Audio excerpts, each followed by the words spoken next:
Alrighty, good morning. Let's see, I think Mike, you're the only one on, which is perfectly fine because we're going to be sending out these recordings. Um, I am going to go into our volunteer reception center training. We are going to be doing this through a platform called EdApp. Since this is a recording, I'm just going to take a second and then I am going to jump into the actual training today. So if you have any questions, please just feel free to put them in the chat and I'll be happy to answer them as I'm kind of going through.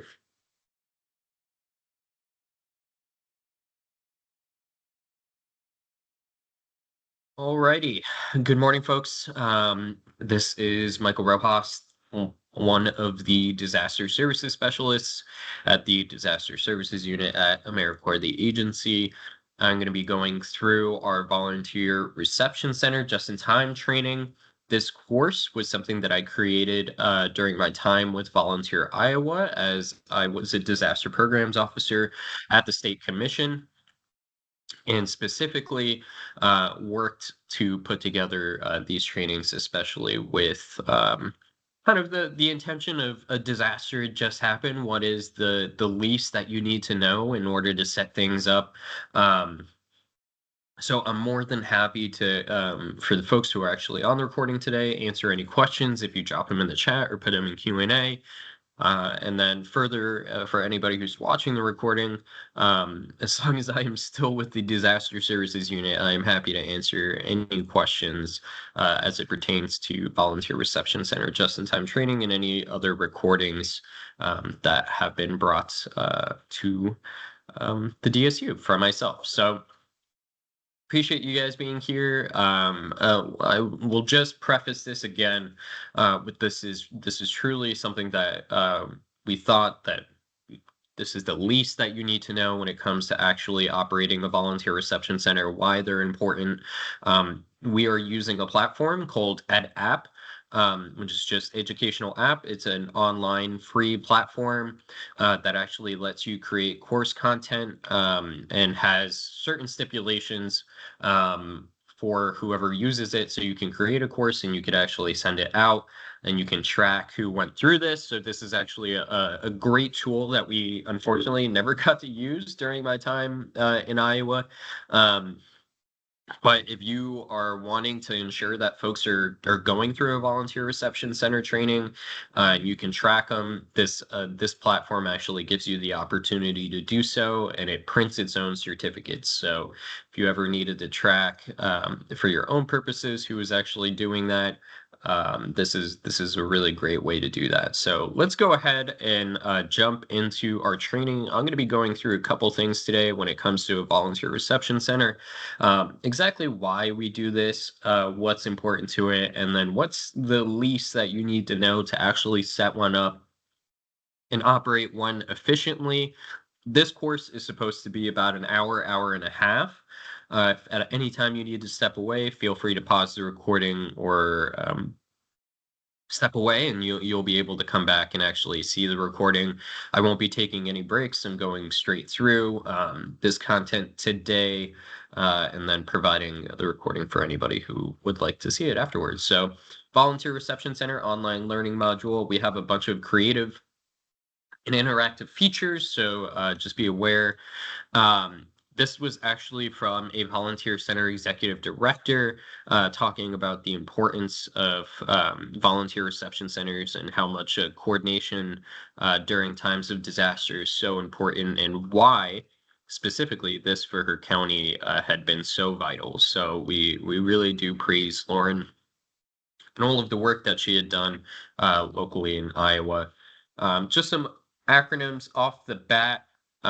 Voluntary agencies, if you're not aware, those are kind of your nonprofits, your other disaster organizations who are working, like Habitat for Humanity, other folks who are in the disaster space. VOADs, voluntary organizations active in disaster, typically at the state level. COADs, community organizations active in disaster at the county level, and then you have your faith-based apologies, faith-based and community organizations and long-term recovery groups, and those are typically at the local level. This was a picture of a volunteer reception center that we had put on in Marshalltown, Iowa, following a tornado. We had broken it up. We had sign-up sites for folks who wanted to do roofing, folks who wanted to do siding, and we had a project associated with each of them. You would come in, register, get sign your volunteer waiver, check in, grab your work assignment for the day, check out at the end of the day, and we would record those hours and track the work that's being done. So just some acronyms to start out with. Typically, we look for those affiliated volunteers who have already been pre-trained to really galvanize them during this time.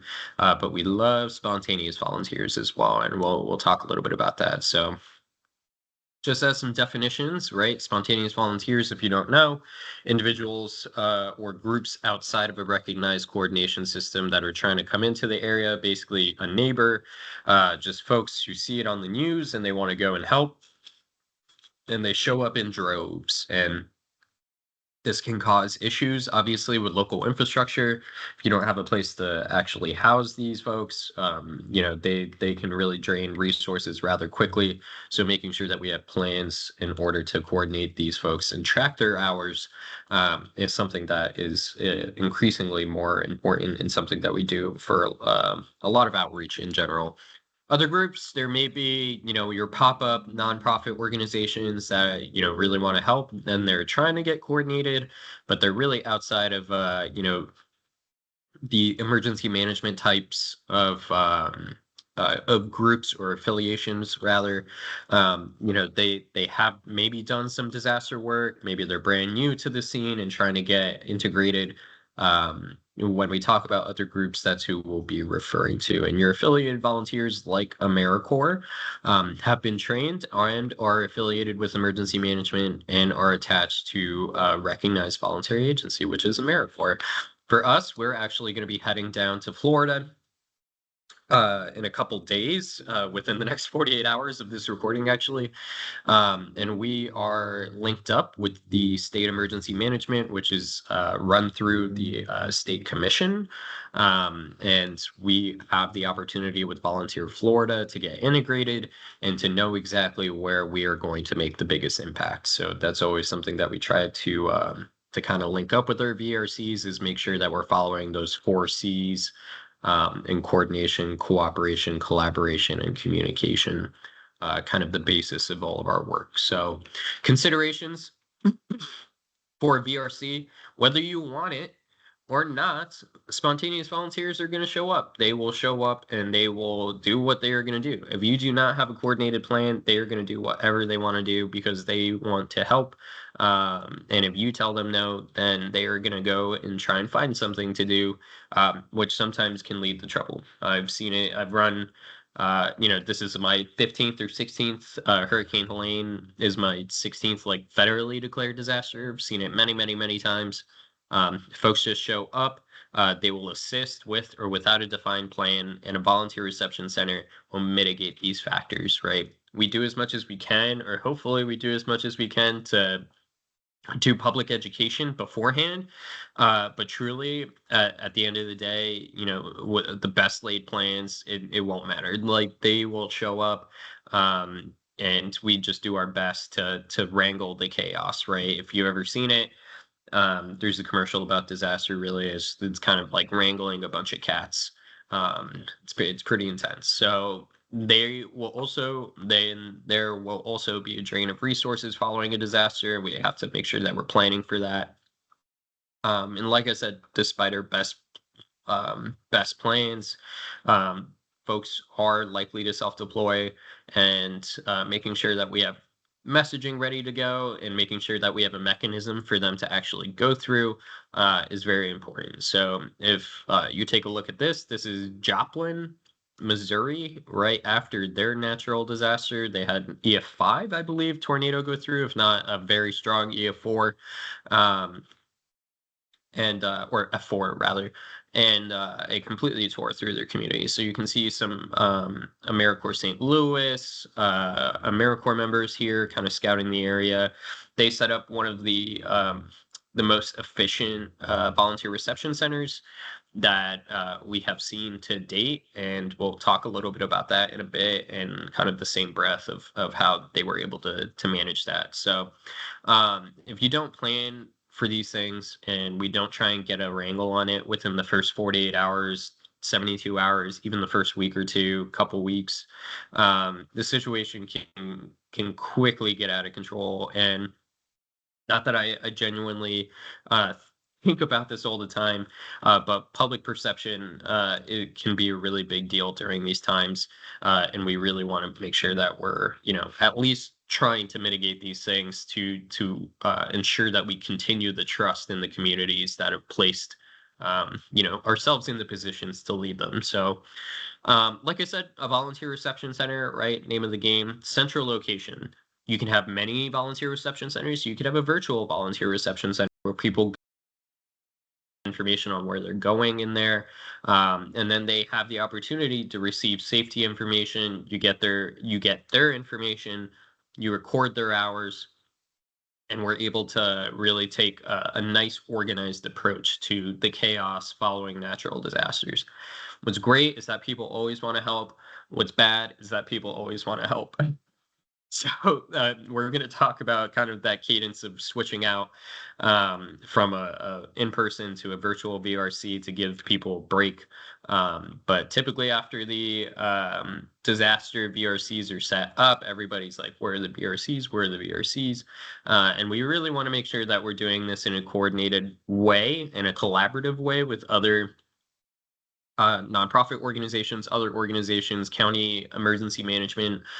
So we're streamlining our efforts, and we're not confusing the public on, we have 4 VRCs here, but the emergency manager had a volunteer and donations management plan, but this nonprofit never bothered to get tapped into that local structure, and now we have 2 VRCs sending out 2 very different messages, right? So emergency management is there to provide that focal point, and if a county emergency manager isn't providing that, that's usually where we have a good conversation of like, hey, why don't we do this? We can collaborate, and we can guide folks to where you need them most, right? And that's the entire point of a volunteer reception center. If you don't know, if this is your first time ever hearing about a volunteer reception center, or if you need a refresher, the engagement opportunities or benefits, rather, they are monetary, community based, and also just physically a benefit. There is an associated value with volunteer hours. And right now in Florida, I believe it's $33 per hour for a volunteer hour. So imagine you have 100 volunteers for the day. They volunteer for 8 hours. 800, right, times 33 point whatever. That really starts to add up. And that monetary value is actually used as a soft match, essentially, for the federal government, who comes in and provides federal aid. Typically, it's a 75 to 25% cost share. So if you imagine yourself, you're at a diner, you're hitting some hard times, and your friend says, "You know what? I got this check, but I can only pay for 75% of it. You have to pick up the 25." Volunteer hours essentially act as that coupon to be like, "No, actually, I have all of these volunteer hours accrued. Here is my coupon for the rest of this check." Perfect. You have an associated value of, I don't know, $1 million or something like that, right? Um, all of those services have essentially paid for themselves. So whatever financial assistance you got, you can start putting that towards public works or projects, whatever long-term recovery. It really just helps your local community dollars, your county dollars, your state dollars go so much further. And if we have a VRC, we allow emergency management to do what they do best, right? Those life-saving activities, making sure areas are safe. And if we open up a volunteer reception center within the first couple hours, we can start guiding people to register. We can start guiding people with proper messaging. We can tell folks exactly what to do and where to go. And most importantly, we can keep them away from the disaster site. We can say, hey, come register and we'll get to you in 24 hours. We'll call you in 24 hours, right? And as long as we follow through with that, we have a great volunteer base that's ready to go. They're checked in, and then they're going to show up tomorrow ready to support, kind of like this photo in Joplin. We'll talk about the structures a little bit later, but here's a case study. So in Joplin, Missouri, more than 102,000 volunteers self-deployed, and they were able to, and I say we because AmeriCorps was the main guidance of this or the volunteer reception centers. Document properly over 600,000 volunteer hours, and then along with 12,000 hours of donated equipment that were logged, and then 8.5 million in goods and services. So FEMA looks at three things, which is volunteer hours, donations, and heavy machinery, essentially. And those are exactly, donated equipment. Those are exactly the things that we did to a high level of tracking that allowed the city to get $17.7 million back. They were able to take a look at that donated resources policy, which you can find on FEMA's website. And they were able to break it down in a way that saved that community $17.7 million in offsets, right? So when you take a look at public assistance and the tracking of cost share offset, they really only ask for a few things per material, right? So like your volunteer name, the date, the hours they worked, where they worked, and what they did. That's all you need to appropriately track volunteer hours. And as long as you have that physical copy, you have a copy of them actually signing in and out every day. You can do a virtual one, that's fine. Typically, we like to promote the physical copies because there's less likelihood that they'll actually audit you, or say like, these are baloney, like, please, where's your evidence? So we try and avoid duplicative work, but the more documentation you have, essentially, the better. Whenever I've run a VRC, I've always put an initial box along with this. So on our volunteer intake form, we have an initial box and we have folks just initial. They're signing in every day with their name. It's a very easy and human thing to kind of understand. But apart from that, a little bit of an initial, you can tell that it was somebody else. It's not just, Joe Schmo just copying a billion signatures over and over and asking FEMA for money. We want to make sure that we're putting volunteers in the best position possible. Typically, what we like to do is partner with an agency that's taking volunteers out, like a Team Rubicon or AmeriCorps disaster response teams. Or if you're working with county emergency management, you can dub volunteer leads in your actual volunteer reception center. So you have 5 volunteer leads. You guys are going to take, 10 volunteers each.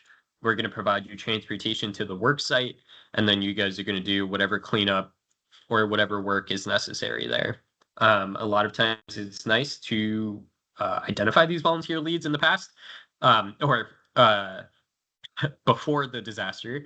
But it's also a mechanism during the disaster that, you can ask who has experience in X, Y, or Z, who is former emergency management, who is former fire. There is always going to be a former firefighter, a former police officer, a former principal. They will always show up, part of just our civic duties. These attributes align a lot of times. So you can just ask who is willing and competent to be a volunteer lead. And then you can have a structure kind of like what we showed with Habitat for Humanity. Okay, well, you guys are going to 101 North Street, and you guys are going to be picking up debris in the yard. Perfect. The bags are on site, yada, yada, yada. A little bit of oversight goes a really long way. And you can really kind of create that makeup or that framework in the moment as things are unfolding. One pro tip, I guess I would say, from running volunteer reception centers in the past, never be afraid to pivot. If something is just not working, scrap it. It is better to just admit a fault of just like, you know what, we tried, that didn't work, that's on me, let's move forward. Of like, okay, instead of, having all survivors, instead of having all volunteers take their own vehicles and causing a traffic jam, you know what, we're gonna ask the school if they have a school bus that's available, and then we'll do it that way. We're gonna ask the DOT if they have a bus available or if they have vans available. And now what we're gonna do is just shuttle people to the disaster site. So instead of having a bunch of people that we don't know if they have left for the day or they're just there or yada yada yada, we have perfect accountability and a tracking system now. So never be afraid to pivot. And your plans are great on paper, but if they are just not working in the moment, that's an opportunity to pivot and then go into conversations with an after action review after the disaster. One big thing, of course, like I said before, making sure that everybody is at the table, including stakeholders, whoever is kind of those leads. Faith-based organizations, local churches are great to be a part of this. We really want to avoid duplicative efforts. We don't want to confuse the public because they'll get frustrated and they will either not volunteer or not go through any coordination system. If the church is saying we have a donation site here, we are only taking cash and diapers, and the emergency management VRC and donations management team is saying we need X, Y, and Z, right? Of course, you'll get both, but if your messaging is fervent and not in the same consensus, people are just going to do what they want to do, right? So just making sure we're having those conversations. Like we talked about, it's great to get involved in that moment of who is the local jurisdictions for the BDMT. Clear, consistent, and timely communication. We had an emergency manager that we were supporting running their VRC. They told everybody any messaging for our county, they went on the news, any messaging for our county is going to come from the Madison County Facebook page. You can find it, it's verified. I will be releasing a press release every day. They went on every local news outlet, had the local news post it, and everybody knew exactly where messaging was coming from, what was needed, what the VRC hours were, what kind of folks were needed, heavy machinery, just people power, and then making sure when we're doing that messaging, we're using consistent terminology. Your normal individual, your normal person, your normal private citizen is not going to know most of the terminologies or the terms that we know, the acronyms. We know that our life is in disaster response land, it revolves around acronyms, and it can be very confusing if we don't use consistent and plain language. So the more we can just break that down, the easier it is for folks. Or if we are using acronyms, making sure that we spell that out in press releases. I believe I have some press releases in this training actually, so we'll maybe take a look at those, but I'll send them out or have them available for whoever would like those after the fact. I highly recommend with any press release, any type of messaging, to use a very simple program. We always use Canva because we can edit it on a daily basis and change whatever pictures we need to. If you have Publisher, same thing. I find Word doc to be a little cumbersome. But honestly, Canva, you can print to PDF. It's a free system to use, and you can make it synonymous with or cohesive with whatever other messaging. Please, please, please always accept spontaneous volunteers. They are a force multiplier. They will maximize your efforts, and they also provide with proper documentation that cost value back to the state. So if you have a cost share ready for the state for resources, that cost share, if they or that team, whoever you bring in, if they are working in that area and they have volunteers, they are essentially paying for themselves. And then local and other state authorities can do whatever they need to do. It is a big task, but again, it is always worth it. For this disaster specific to Texas, I think it was like Hurricane Michael. They coordinated on average about 3,500 spontaneous volunteers each day. Throughout that disaster, the Red Cross used about 50,000 spontaneous volunteers. Even in those mass sizes, it doesn't have to be a scary endeavor. If you have just a focal point, like in Joplin, they sealed that entire town off. There's only one way in if you wanted to volunteer, and one way out, and that was through the volunteer reception center. And you could only check in. You got a wristband. You got on a bus and you went to a site that you were going to be working at for the day. And then when you were done, you got on the shuttle, you went back, you signed out, and then you got to go. So it provides a ton of added layers of protection and a ton of added layers of just organizations. We are going to skip this one. So as you see here, if you use this, you can make it as interactive as possible, I guess, if you want. I thought it would be easier to skip that. So VRC functions serves as that point of mobilization, makes the best practice, right? Serves as a buffer, and you can connect groups with other organizations. So like if you have a bunch of VOADs, you have a bunch of organizations that are out there like Southern Baptist, Samaritan's Purse, and they're requesting volunteers. They only have to tell them, they only have to tell you exactly where they're going to be that day and if they're accepting volunteers or not. And then with just that simple coordination, you can send as many volunteers as you'd like. So we took about a half an hour talking about why it's important, gave you some examples on how, some others were set up. Now we're going to talk about the actual setup. We're going to change some gears. Let's go into the actual opening of a volunteer reception center, how that happens, and making sure that we're taking some appropriate steps to make it as organized and as efficient as possible, honestly. Remember that every disaster is different. Our additive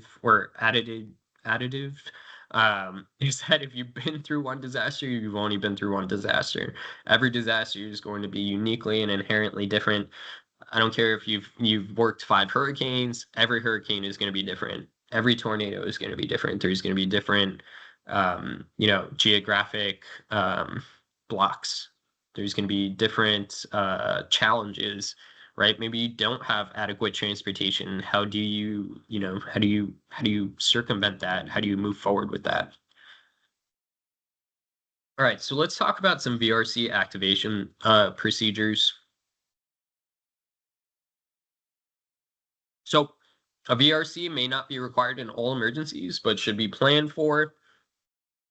In larger emergencies or disaster, VRC can serve to organize the volunteer response by. One thing that I used to tell volunteer centers, or whenever I provided a volunteer reception center training, if you are with the county, if you have some type of trigger to activate a volunteer reception center, it is always better to just activate one. And then if no one shows up, perfect. That's great. The disaster is being taken care of locally then whatever is required, is already kind of happening.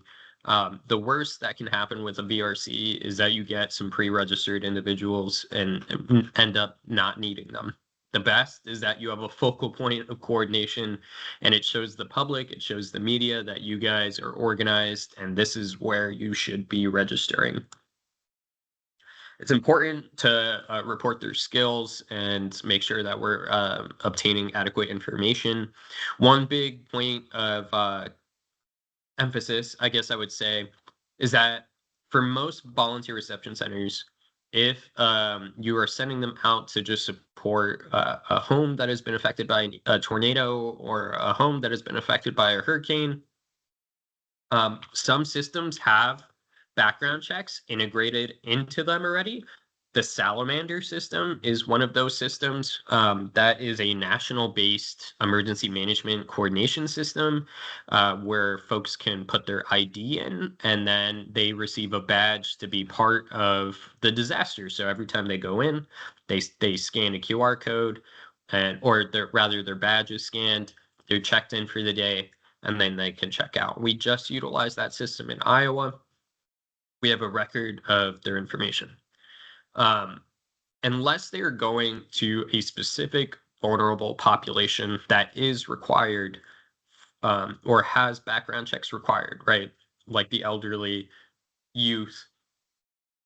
Typically, what we do is go through our processes of having them sign a volunteer liability waiver that has language written into it that we are not liable for anything or whatever happens in the field in terms of physical and then other legal liability, I guess I would say. So for the most part, our volunteers go through our system. They're registered.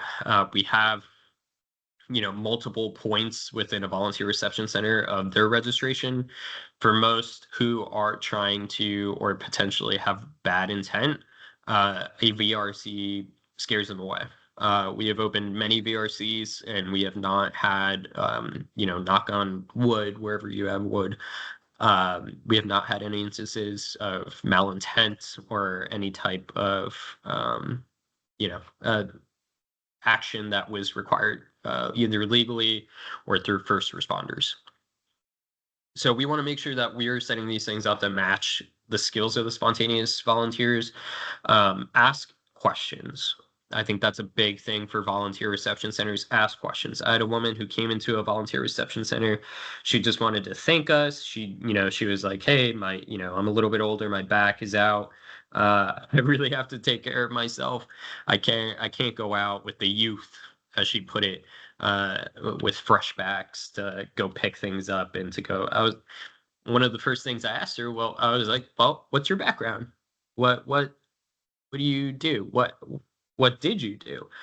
And she was actually an executive assistant for somebody in New York City, which was a huge coincidence because I am myself from New York City. And we had a moment of bonding there, and I was like, "Why don't you run our phone bank?" And she was our phone bank director, helped all the volunteers, essentially was an assistant to myself who was running the VRC. But you never know who has skills that they just don't know how to vocalize. I would say that there is always an opportunity for a volunteer to do anything. Even if you put a couple volunteers, multiple volunteers, just in crowd traffic control or just being a happy face, that is a great way to get your community integrated, right? And to get people feeling like they're actually supporting a volunteer reception center. That's a great activity for youth. Typically, what I like to do is I just have them supporting as runners in the VRC, since if they're below 16, they're not allowed out on a disaster site. Or they're in the kitchen helping or something like that. You know what I mean? So there's always opportunities for folks, and I think one of the most important things is just understanding who actually pulls that trigger to activate the volunteer reception center. All right, so let's actually jump into it. Let's see if this is going to seamlessly take me to the next section. All right, let's start this lesson. This is the first time actually going through this in a recorded way, so I appreciate some grace. All right, so let's go through VRC activation. VRC operations plans typically include the following, which step one, it's the activation notification, someone saying, "Hey," whether that is a United Way, community organization, RSVB program, county emergency manager, "Hey, we need to activate this VRC right now. Like, this is bad. We know people are going to show up. It's already on the news. We need to get this going." Probably the main and just biggest thing, honestly, is location, location, location. Location is so crucial when opening up a volunteer reception center. You don't want it too far. but you don't want it too close. And I have some examples coming up. You want to, ideally have a site that has a lot of space, that has some amenities that you don't have to worry about. Like it already has bathrooms.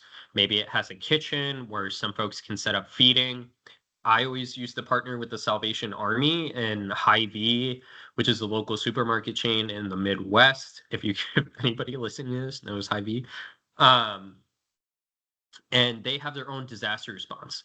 Uh, Other NGOs, non-governmental organizations like Operation Barbecue, you can partner with them. You can partner with these feeding organizations, and as long as you have the space, you can set up something rather unique and rather, I think, poignant to allowing a community to feel like, okay, this is my safe space. This is everything I need to do.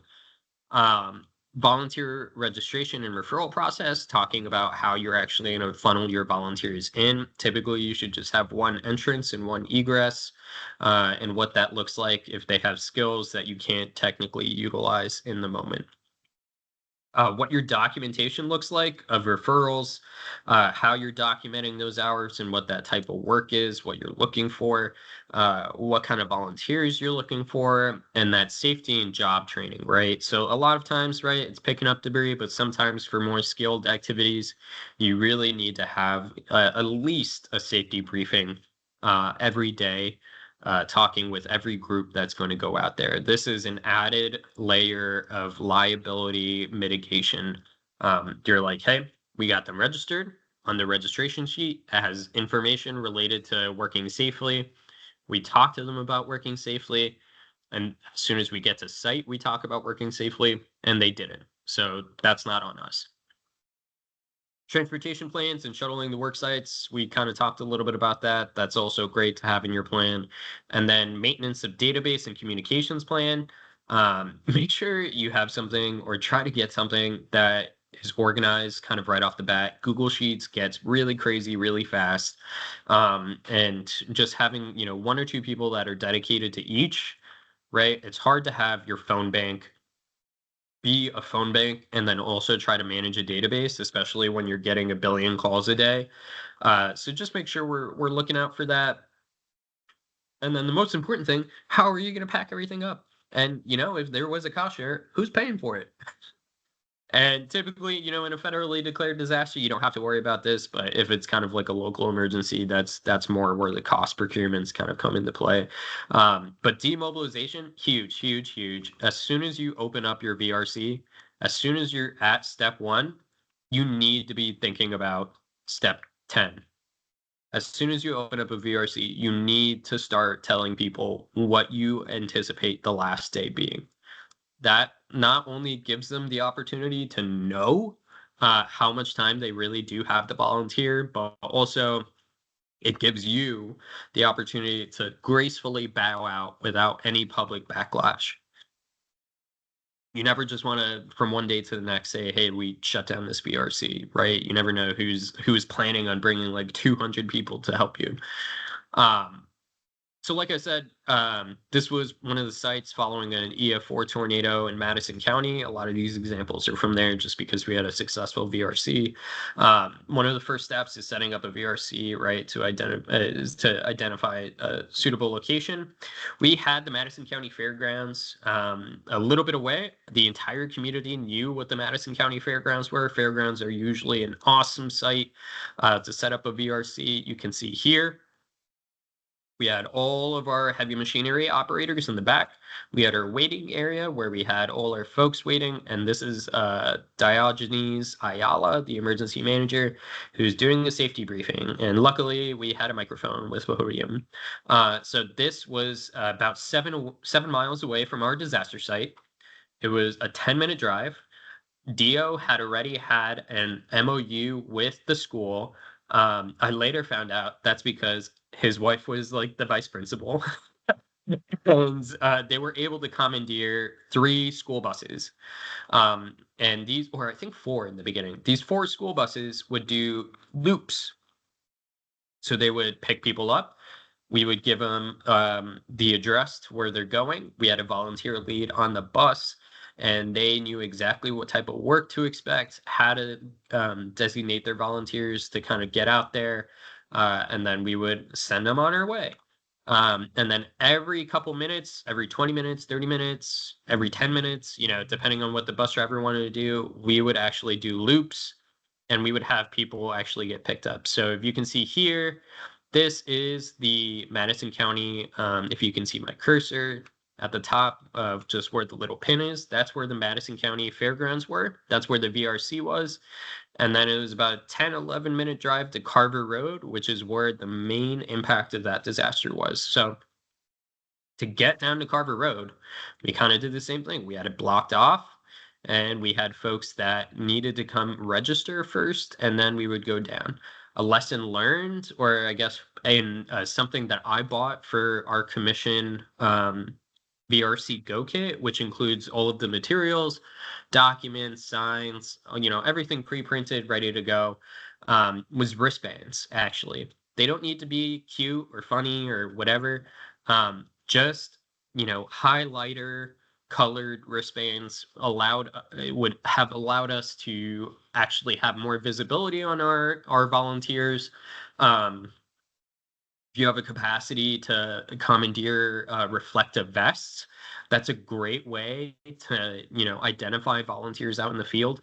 If you see somebody working on the site without their reflected vest, hey, did you register at the VRC? Are you registered right now? Are you allowed to be working here? And it'd be like, all right, let's take you back. Let's get you registered, and then we could bring you back out, right? So it's a great identifier and also safety precautions. And in general, once your location has been identified, the first thing that you're really going to want to tackle is your registration system. If you have an online registration system ready to go, it's perfect. If you don't have power, pen and paper. If you already have those forms, right? If not, just having somebody who has a very steady hand creating, kind of that cell list of, your name, location, what you're going to be doing that day, time in, time out, calculated hours, and then you can have them initial next to that, right? And then as you get connectivity back, as you get your power back, you can start uploading that to uploading that to a database, and scanning in those waivers, scanning in those hours. So if someone spills coffee on those hours, they're not completely ruined and gone, right? And you should be trying to do that in a very immediate sense. Taking pictures is a good backup too, just so you can see it there. But holding on to those copies is pretty big. And then what we do with those copies is we submit it to the County Emergency Management or your state Homeland Security Office. And then they inevitably handle kind of the PA, the public assistance side of things, or the IA, the individual assistance side of kind of those submissions. So if you don't know, talk to your county EMA. If they don't know, try and get in touch with your state commission. And if you don't know, and you are a state commission, get in touch with your local Homeland Security Office, because they for sure should know. And if they don't know, call the DSU, because we could probably help you. So communication is key to the success of the VRC, making sure we're pumping out accurate information every day, putting our hours on the doors, making sure the public knows, making sure they know where to look. The VRC team should be with clear lines of communication. They should be coordinating with with other disaster relief organizations. If there's a phone bank set up, you should have one individual who is part of that phone bank, that their entire duty is just to coordinate with those disaster relief organizations. You have one person, they're calling the Red Cross today, they're calling Southern Baptist today, or they're calling them at the end of the day, and they're like, where are you going to be tomorrow? Perfect. Okay. Are you going to be accepting volunteers tomorrow? Yes. Okay, perfect. All right. So if we are sending volunteers, we'll send them to this site. Perfect. Let us know if you change anything. And that's how you can use the VRC for that force multiplier. FEMA, if you've ever taken a FEMA VRC course, they have it set up where there's a referral board. I highly recommend getting some whiteboards if you can, or at least having something on paper that folks can see. Take 20 pieces of paper and put them together on your wall and create a big map, right? Right. Who's accepting volunteers right now, who is in the area, where are they working? And then you could, always take down those pieces of paper of if the information is outdated or it changes. Having something that is clear and visible to your team is super important. And we'll talk about what that setup looks like. And then we should also over communicate. Like, the more we can communicate to the public and volunteers, we should be informing them of any planned changes. If we know ahead of time, we should be trying to tell them that. We want to make sure that we're keeping them in the loop, because that keeps our public perception high and that keeps everybody happy. So let's go over those steps in opening up a VRC, right? So let's say your local United Way, they are in charge, or your local state commission, they're in charge of supporting the opening of a VRC. We're going to staff it with AmeriCorps members. We're going to staff it with AmeriCorps seniors or retired individuals who are part of a local civic organization. First step is finding a suitable location, a school gym, gymnasium, amazing. Try and find somewhere that has amenities already kind of operating. If there's a state county fairground building, that's perfect. It's a lot of space, a lot of parking, easily identifiable, and not too far, but not too close to the disaster site. Right? It should be easily accessible and have enough space to accommodate those volunteers. If you can get chairs and tables, that's amazing. Chairs at the very least, so some weary volunteers can actually sit down and they're not gassing their legs. Or they're not, their legs aren't getting tired. Sorry, some New York vernacular there. Once a location has been identified, establish a system for registering those volunteers. How are you going to intake those volunteers? And then how are you communicating, right? So talking with local radio stations, talking with news outlets, your local news outlets, state news outlets, making sure that that information is clear and consistent and continuously updated. A great place to start in any county is county emergency management, sheriffs, or fire. If they're not busy, that is a great way to get them to highlight that information or get it in their ear right away. So anytime they're talking to volunteers, they know to send them to the VRC, which is at X, Y, and Z location. This is kind of a snapshot of a timeline of a VRC. Disaster preparation, you prep. Disaster hits, oh no. And now what we have to do is activate the VRC. We were communicating to our partners, communicating to our VRC team. Hey, disaster, you saw on the news, we're opening up the VRC. Perfect. They're grabbing whatever they need to grab. We're communicating to the public, right? A lot of folks follow schools, like the local school Facebook page or the emergency management Facebook page. A lot of times your emergency manager has some type of alert system that they send out to the community, and partnering with them to get an alert that we are opening up a volunteer reception center at this location. If you're looking to volunteer, come to this location. That is an amazing way, because even if you don't have power and they still have an opportunity to have put this in place, or they have something on their phone, your phones will still receive text messages even if there's no service in the area. So integrating into your emergency management kind of highlight your activation communication system is a perfect way to get that messaging out. A lot of times news outlets are already going to be contacting you, so you could always give them a call, tell them who you are, and say this is the information, and then boom, the public is notified, they're aware, and just keep that consistent. You're contacting trained volunteers to support the VRC staff, and then everybody is there setting up the physical VRC.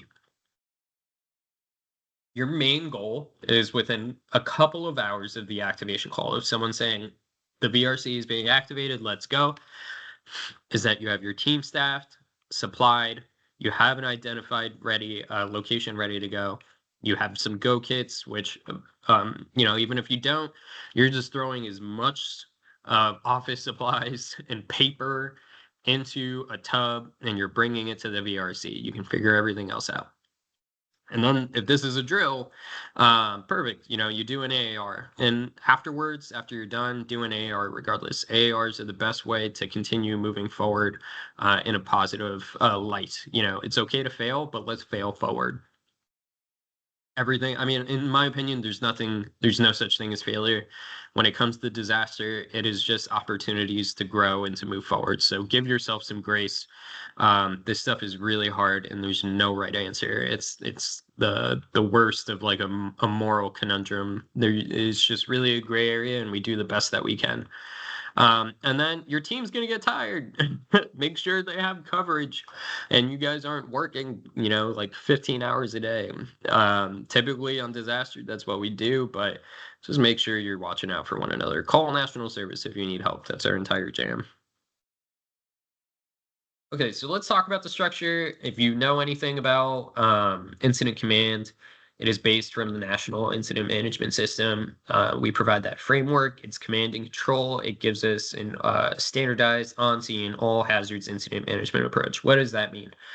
It means that we just are able to scale a command structure for whatever we need it to be. And I highly recommend if you open up a VRC, if you establish a VRC to enact an incident command structure where you have a VRC manager, director rather, and then you have, as you go down, different charts of who is responsible for what. And this just allows a nice chain of communication. The director can manage the entire thing without getting a billion questions. Everybody can do their job basically. And it gives you a great visibility to volunteers. Even if your VRC is just horrible and it's horrible, keep smiling. Whatever you do, just keep positive energy and keep positive intent, because it is if it's already bad, like the organization is tough. As long as you are showing that you are not sweating, the public has no idea what a good VRC is going to be. You know what I mean? Like they're just it's the same thing of going through a line at like Disney World. If you've ever been through Disney World, they're just waiting. They don't know that behind the scenes, like, this went wrong and we don't have transportation and yada yada yada. It really just is something up to us to just keep smiling. I know it's tough, very hard. But it's an important aspect of being part of these operations. If you're intake managers, if your first like table of registration, get like the nicest people because if they are just smiling through, every volunteer is going to feel happy. They're going to just be glad to be there. They're not going to care. Here is a little bit of the incident command structure. As you can see, I can't make this bigger, but you can see VRC managers at the top. Maybe you have an agency liaison, you have somebody from national service supporting you. You have your communications coordinator that's kind of handling the phone banks or whatever. And you have somebody that's supporting, you have a deputy. Most incident command structures have, a couple normal basis of operations, planning, logistics, right?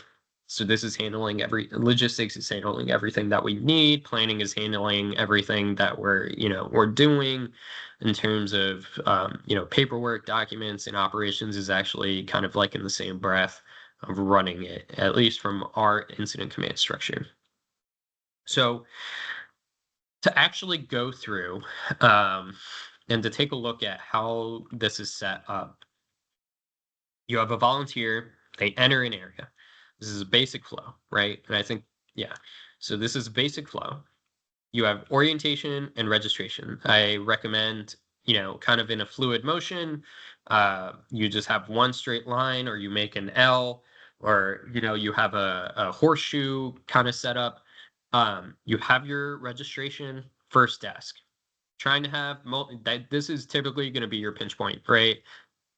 The more folks you can kind of put at registration, the better you can get them set up. And then you can go through, your other processes for a standard VRC, a FEMA, basic layout. You have volunteer interviews. You have agency match services, you have volunteer identification where they actually go and they get their stuff, and then you have safety briefing and PPE, and then they go out to the field, right? A lot of times you have the opportunity to condense it. Volunteer enters your space, and then look at all this perfect square. Typically, when I open up a VRC, I start at the most basic layout, and then I start to expand if I need to. Um, you know, I think it all depends on the severity of the disaster and what you think is going to be needed. So take that with a grain of salt in a case by case basis, but typically have about 3 tables, 2 volunteers per table, with a welcome desk, orientation and registration, right? Basically saying hello, do you know you're at the, are you here to volunteer today? The first question should always be, are you here to volunteer today? Because you never know who is in that line. We've had survivors in that line. We've had people literally come in and just be like, no, I just saw a lot of people. I was curious, what is this all about? And then that person is officially taken. You know what I mean? Like they can't really shoo them away. They have to spend the time to kind of just nicely talk about it because you don't know who that individual is, you don't know their connections. It's just easier to kill somebody with kindness than it is to be, mean or rude or fickle. So we have that. And then as you can see, we have interviews kind of associated with that. So a question that your registration folks can ask is just, do you have any special skills? Do you have anything that you brought with you today? And more times than not, they've already started talking to you about that. And then on the registration sheet form, you can start writing those out and passing that off to whoever is coordinating it. Your safety briefing, PPE, and identification, whatever is needed, this can all be consolidated into one. I highly recommend doing at least one safety briefing before folks go out into the field with field team leadership. So this can be set up however you'd like. And just remember that things scale, and certain tables you're going to have need more oversight than not. Obviously, with this is just you setting up how a volunteer goes through. In the background, you have your phone bank, maybe you have a lost and found, maybe you have an agency identification, task assignment. It truly is whatever you need it to be in the moment to provide yourself the opportunity to maximize efforts of these spontaneous volunteers. I'm going to go through quickly some of the roles, the traditional roles that you'll see out of VRC. Not all of these will be applicable. Know that this is just from the FEMA site, essentially, and that you are kind of doing your best to mimic these roles in a sense. We have our VRC manager, essentially the person in charge. They're supervising every aspect of kind of what's going through. They handle the press inquiries if you don't have a public information officer, and they're working closely with the officials, right, to make sure that every need is still being met. This is the conduit and the voice of this is the conduit of the county's voice, basically, on what it needs to happen, where they need to go, what's kind of happening. Station 1 is going to be registration, right? They greet people, determine the purpose of their visit, and then you direct them accordingly, give them instructions. Big thing, just always make sure to thank volunteers. If you have a happy volunteer, they will continue to volunteer. And just taking some time to say thank you. We have a lot of people, please be patient. It goes a really long way. Interview can be done with registration. You can have interview questions if you'd like, and you can make this more formal. Typically, whoever's at registration can kind of handle that unless you want it more documented. Data entry and coordination, we kind of talked about this already, where you have your folks kind of entering that data and going through and making sure that on a daily basis, whatever volunteer hours you got that day, they're entering into a system where it can't be deleted, and you're giving yourself kind of that background. Here's a typical standard of a safety briefing, or just a typical structure or a potential structure, I guess. Right. You have your safety briefing, you have somebody talking about what you're going to be doing that day, if they're operating around heavy machinery, the safety that goes into that. Then hopefully or typically we would try to give them some type of identification that shows they're a volunteer, that they are able to be in that area, and that they have been vetted through the volunteer reception center. We want to make sure that all appropriate information is applicable, is shared, and that waivers are signed before volunteers head to the safety site. So specific job training, if you have a bunch of chainsaw operators, making sure that we have somebody who can talk to being safe, understanding that they are working around volunteers, and making sure that they have knowledge of what the site is going to look like before they go there. If you don't, having them get there first before volunteers is usually a good practice, just so they can start guiding those volunteers. And it's just something that is a smooth and operative process, right? Um, just some key points to remember. If you have the potential to refer a volunteer on the spot, please do. It may be impossible to contact them later. The second they leave the VRC, if they don't have a job or an opportunity to serve, they may go home and they may never come back. You missed out on a volunteer that day, right?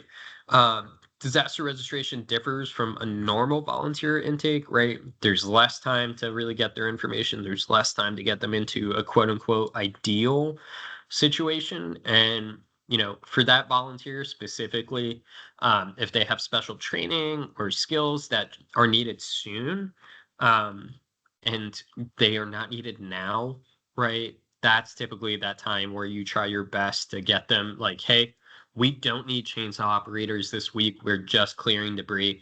But please, let's take your information. We'll call you. Come back on Monday. We're going to have a bunch of chainsaw operators ready to go. And then you're making the best use of that person's skills, right? Maybe they don't want to just pick up debris. Maybe they just want to saw, and making sure they have an avenue to do that is very important. Let's get this run. Perfect. So waiting area, we should always have a waiting area when it comes to our volunteer reception centers, having some chairs, having an opportunity. You can see here, school gymnasium, to get that safety briefing right after. It really helps with fatigue. Being able to sit somewhere goes a long way.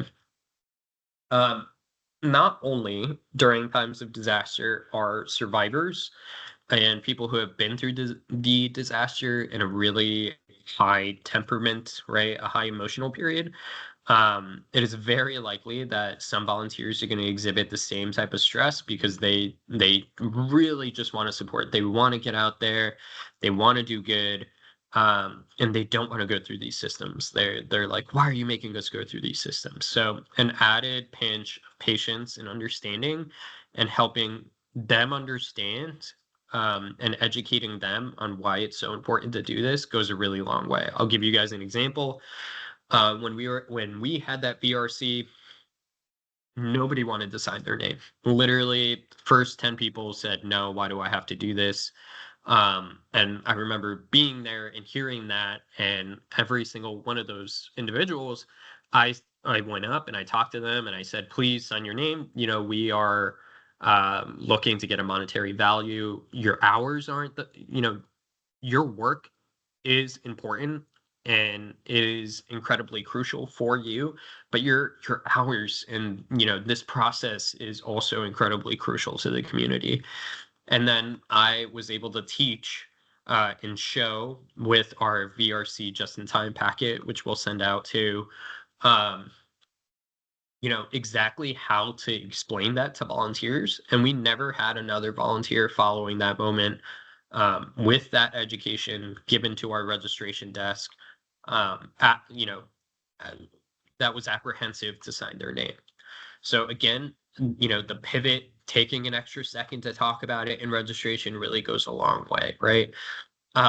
Definitely recommend, if you ever set up a phone bank at a VRC, using an alternate number. You can set up a Google Voice number. You can ask the ITDRC, which is a national partner, that handles information technology and technology in general for a cell phone, and they'll code it to your local area code, and then that's your VRC phone, right? You can get intakes, you can get questions, whatever you want. Just make sure it's something that you have the capacity to kind of leave once you demobilize or shut down once you demobilize. Runners, right? We never want people kind of like leaving their stations. We want runners to be kind of supporting them. You can think of them as kind of that support aspect, and really making sure that your folks that are sitting down are supported. So I kind of mentioned it earlier. We have some PIO sheets before, some public information sheets before disaster, or even in the primary moments of a disaster. It gives out critical information. Don't go to a scene. First responders are trying to make it safe. Don't self-deploy. Cash is best. Goods, not stuff, which are things that people are actually using. Make sure you're taking a look at, what is being requested rather than what you have in your closet, right? And this template was developed on Canva. It takes 2 seconds to put, your name, your logo, your date in, and posting this on your website, your Facebook does a lot of good with volunteer reception center, public relations, and also just guiding people to the best opportunities to volunteer. If you have an online portal, that's a great way. Again, another Canva, immediate post. If you have something where a disaster is going to be coming, you can do pre-education, or you can schedule this to be sent. You can post this on your social media. Make sure you're not going to the travel area. Floods are very dangerous. Insert wherever your website is or call for more information. And it's important to establish partnerships with other organizations. VRCs, we typically try and establish a partnership with the community foundation, because a lot of times we get monetary donations dropped off, and we don't want those. We want to get them to organizations that can get them to survivors. And the community foundation is a great way, since a lot of times they already have a disaster recovery fund set up and ready to go. All right. So we talked about the opening, kind of running through a volunteer reception center. Now let's talk about closing up shop. Let's actually get folks out of a volunteer reception center, and get you back to your life, basically, or whatever long-term recovery kind of looks like.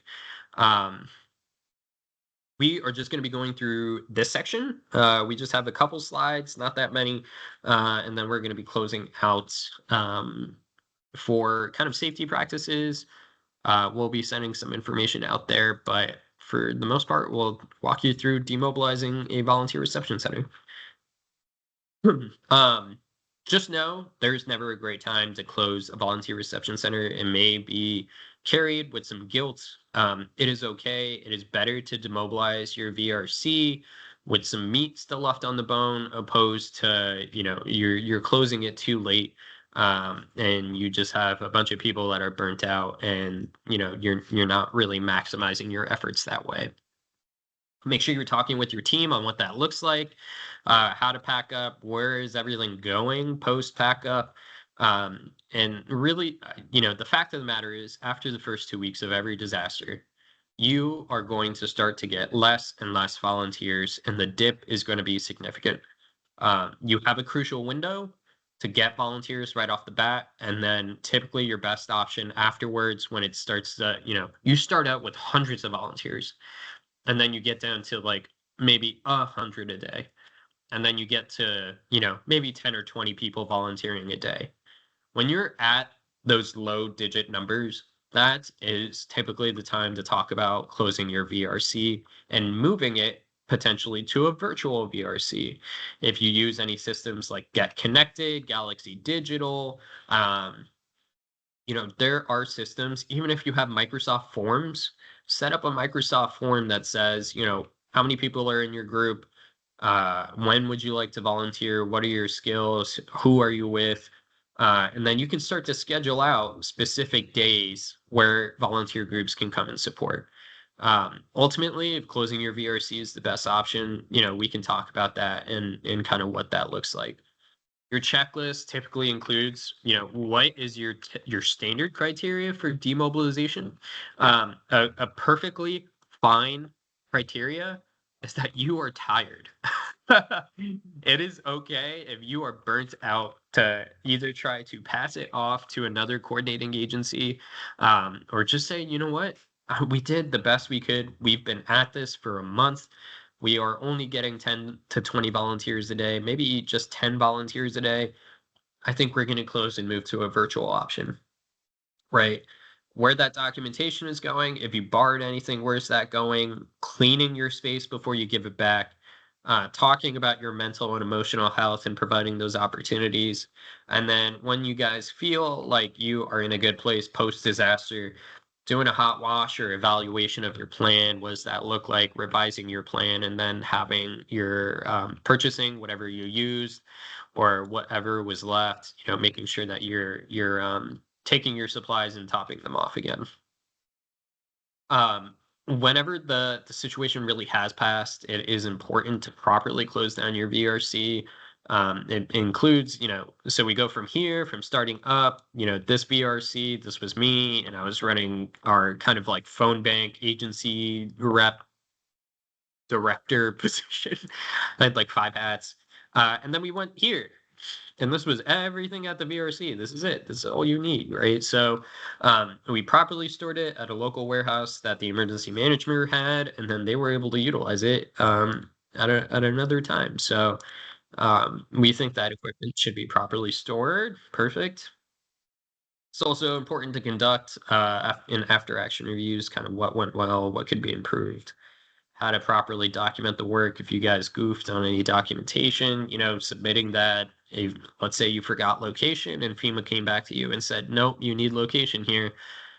Maybe that's something you can work retroactively, but something to document for the future. And then where to store and more importantly, access the important documents collected from the VRC. I typically like to keep things for about a year.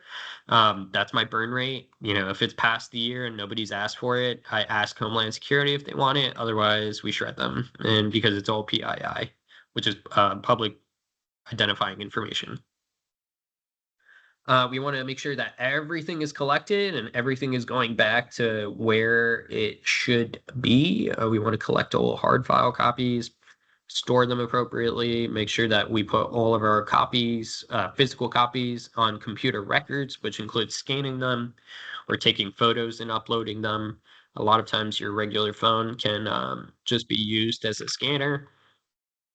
It's the last step in demobilizing a VRC. Apparently not turning off the lights. It is making sure that you conduct a final inspection and that everything, you are checking it off twice, that where the documents, that they've been scanned, and that everything has been allocated appropriately. Ensure all volunteer hours are documented and turned into local emergency management. We want to document what was expended from our VRC Go Kit or cache of supplies, and we also want to file all AARs for future reflection and use. So we have a couple minutes here, so I'm just going to talk very briefly about volunteer safety and just one thing that you can do for volunteer safety, or I guess a few things. So for our content, disaster work sites can present some unique challenges, or with every disaster, it's going to be uniquely difficult. So we want to make sure we're being as safe as possible. We want to ensure other responders are well equipped with supplies, knowledge, most importantly, and tools before heading out. And these measures will really go a long way in making sure that we're avoiding accidents, legal action, injuries, or potentially worse, right? Safety, from the second someone steps into a VRC, safety is it should be their number one point that's hit on, right? Safety is important. Safety is everybody's first priority. Hold each other accountable. Disaster sites are inherently hazardous and may have risks if safety isn't being followed appropriately. And this goes along with the importance of using PPE, which is personal protective equipment, and talking about equipment safety and other safety aspects. So typically our PPE for mucking and gutting is a little bit different, right? But general PPE, wearing jeans, wearing thick boots, having work gloves, eye protection, ear protection if we're working around heavy machinery, sunscreen, right? We want to make sure we're doing everything in our power to mitigate any type of any hazard or risk like the sun or puncture wounds. So this is a muck and gut operation in Alaska, actually. So let's take a look at some PPE. So you can see here, they're wearing a respirator and hard hat. We're wearing Tyvek suit and our work gloves, you can see there. And then we're wearing proper footwear. We have those thick boots. So if a nail were to go through, it's probably going to do a lot less damage or no damage because we were completely protected by or heavily protected by our PPE. When we're working out there, remind volunteers to look all around them, have a 360 awareness if they can. Who is working around you? What are they doing? What equipment is operating around you? What other activities are going on in the area, right? Like if you're working in a debris field, but somebody else is cutting trees down, are you in a safe area? Just be close, be aware, and if you see something, say something. That typically keeps us all safe, especially on a disaster site. Making sure that we're being aware not only of our surroundings, but disaster sites are tough. There may be things like trip hazards, things on the floor. If you do not feel comfortable entering a home, you do not have to. It is always okay to say no. And let's go through this question. Other considerations, work within your skill set. If someone tells you they can use a chainsaw, maybe ask a couple follow-up questions to kind of determine if they can really use a chainsaw. Do you have a certification? How many years, how many hours have you spent on a saw? Kind of things along those lines. Make sure we take water. We're staying hydrated. Heat stress is typically the number one cause of accidents during a disaster, just because everybody's go go go go go, and you can burn yourself out even in a cold temperature. We want to make sure that dehydration is not discriminatory. It is indiscriminate. It can happen at any time, and disaster truly is a marathon and not a sprint. So just look out for one another, and it's always okay to say no and walk away from a situation. And if you are using volunteers with heavy machinery, just make sure you talk with the operator and that they always have a spotter that can communicate with them to ensure that they are not putting anybody else at danger, and making sure that they are moving and operating appropriately. So just as our last slide here, safety is everyone's job. So please, if you're operating within a disaster space, just remember to be safe.